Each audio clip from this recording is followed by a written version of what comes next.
This video is sponsored by Squarespace. What if I told you that the 700-year-old technique of smoke shading could be found in this bottle here? Okay, maybe the Mona Lisa isn't in this bottle, but let's try this Renaissance technique and talk about when you should use it in your miniatures and when you should skip it. But what is smoke shading? Smoke shading, or traditionally called sfumato, is a group of techniques that are used to produce soft transitions between colors and tones to achieve a more believable and atmospheric image.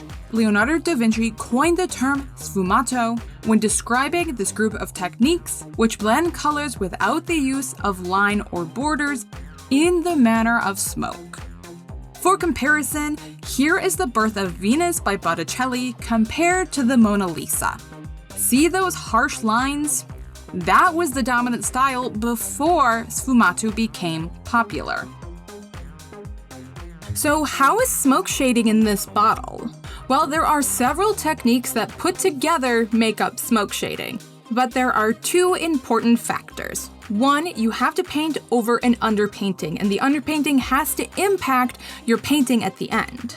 And second, it is the application of translucent colors over top of each other to create dimension, atmosphere, and dynamism. So when I hear that, I hear zenithal, Washing and glazing. Okay, let's test it out. Before we start, it's essential to decide on the atmosphere or vibe we want to convey with our model. This decision will guide us in selecting the base color for our zenithal, or traditionally called underpainting, as well as our wash color. Since we're using translucent paint, both our zenithal and our wash color will influence the final look of the model a lot more than they would in traditional miniature painting. I go into more details as well as describing how to achieve a similar effect with different colors in this video here. I'm aiming to create an atmosphere similar to the golden hues seen in the Mona Lisa. To achieve this, I will begin by creating my underpainting using a dark red base combined with a cool yellow from above.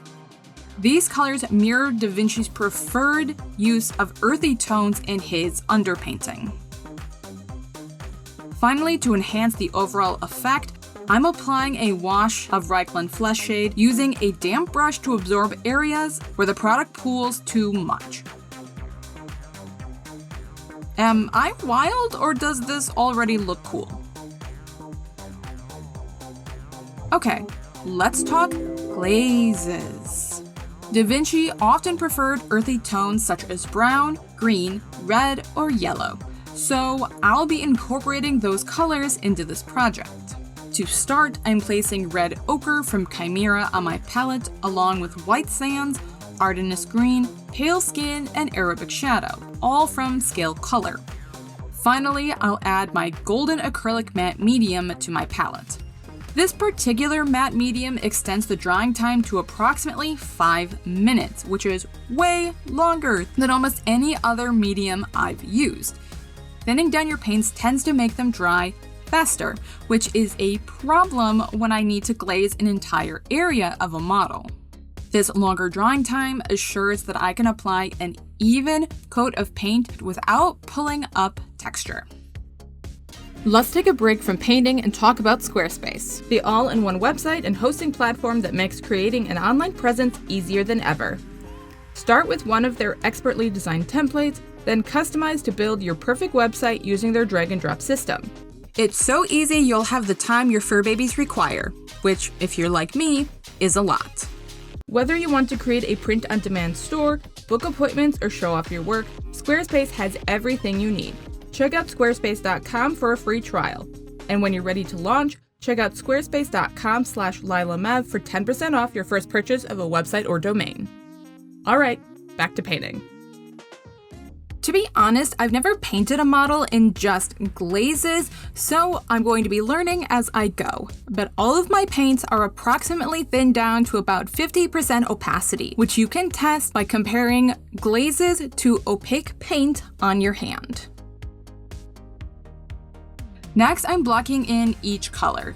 Red for the hair, cream for the shirt, green for the pants, brown for the boots, and my skin tone on the skin. The red and green are beautiful. They are applying evenly and our underpainting shows through exactly as expected. However, the brown didn't quite meet my expectations and the cream and the skin tone were particularly problematic. And this is where we need to take a break because I made some mistakes that you should avoid. Going over my underpainting with the glazed version of my highlight color was not a good idea. In short, colors that have a lot of white in them begin to break down very quickly when thinned, which leads to a splotchy application. I thought that I could fix this by applying more layers of glazing, but I actually just ended up totally painting over my underpainting. Before I talk about the right way to do it, I go way more in depth talking about how I painted this miniature on my Patreon. You can get access to extra exclusive content for just $2 a month. So if you want to learn more, follow the link in my description box. For now, know that the shirt has been painted up to a pure cream and I have glazed in the appropriate shadows. The pants and boots are far easier to work on. Since my original green applied so beautifully, I'm simply continuing building opacity with more layers, focusing on the middle of the thigh on this bent leg as well as the fold in the fabric on the back of the leg. Working this way utilizes our underpainting very well, as the shadows from our zenithal are now the shadows for the pants, and the lighter areas work perfectly as a base for our green, helping that green really stand out. Next, I'm applying Arabic shadow glaze on the pauldrons, bracers, quiver, and bow. Next, I want to intensify my shadows, so I'm reinforcing those shadows with a glaze of brick red. This is basically the same color that I used in our zenithal. Using the same shadow color across the model will help unify it as a whole. Okay, let's talk about the shirt and skin and what you should do instead of what I did here. Where smoke shading really shines is on light areas. People say that the Mona Lisa's skin glows, so I was really hyped to see if this would work on my miniature.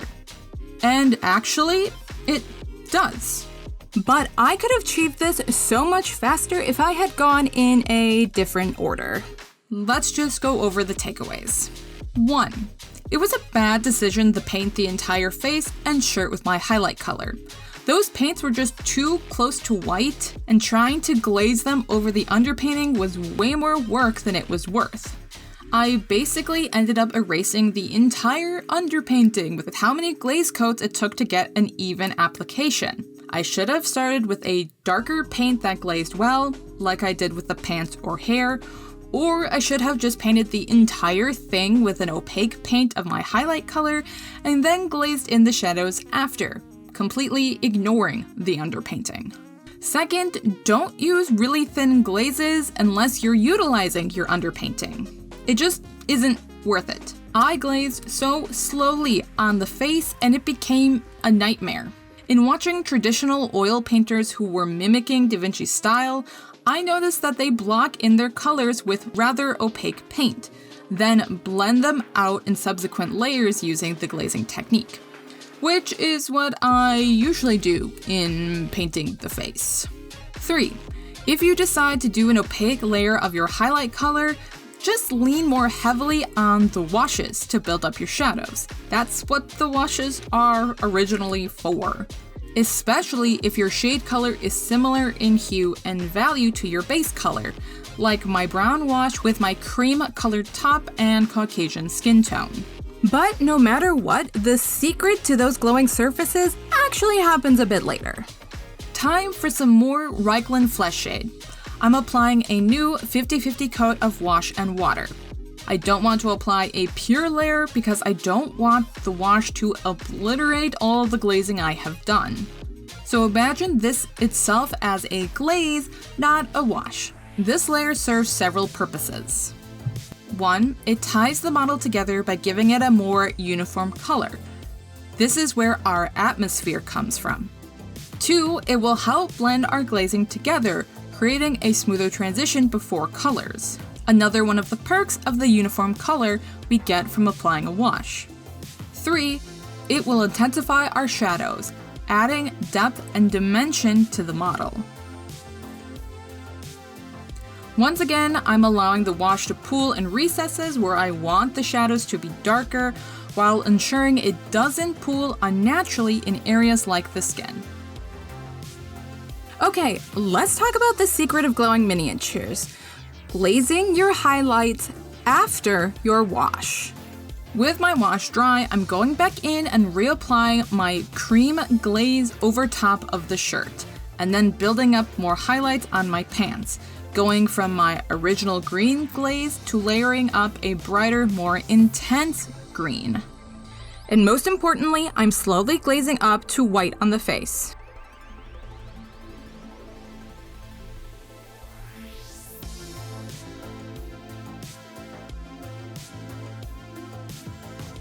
Glazing up the highlights over our wash is the secret to smooth gradients in our miniatures.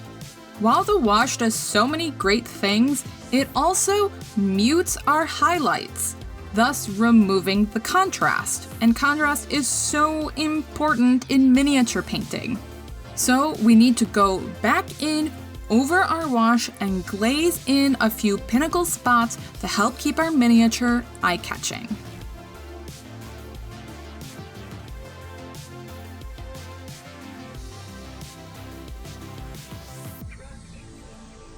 Next, we're doing lining. Now, wait.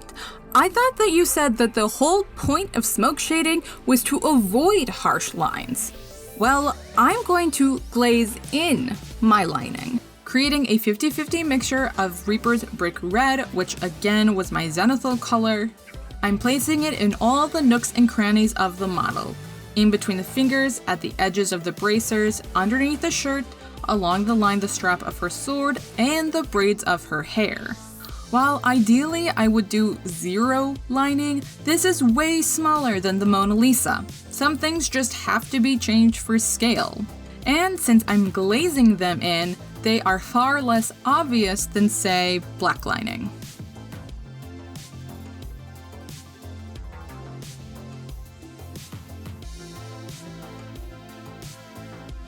Edge highlighting is another one of those techniques, not technically in smoke shading, but again, itty bitty.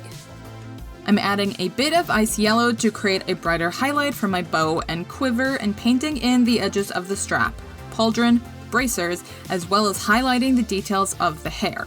This is still glaze consistency, so we will still build our edge highlights up slowly. Again, remember, we will start larger with our glaze, and as we apply subsequent layers, it will get smaller and smaller, creating a natural gradient. Finally, it's the little details on the model, like painting in the buckles and arrow fletching.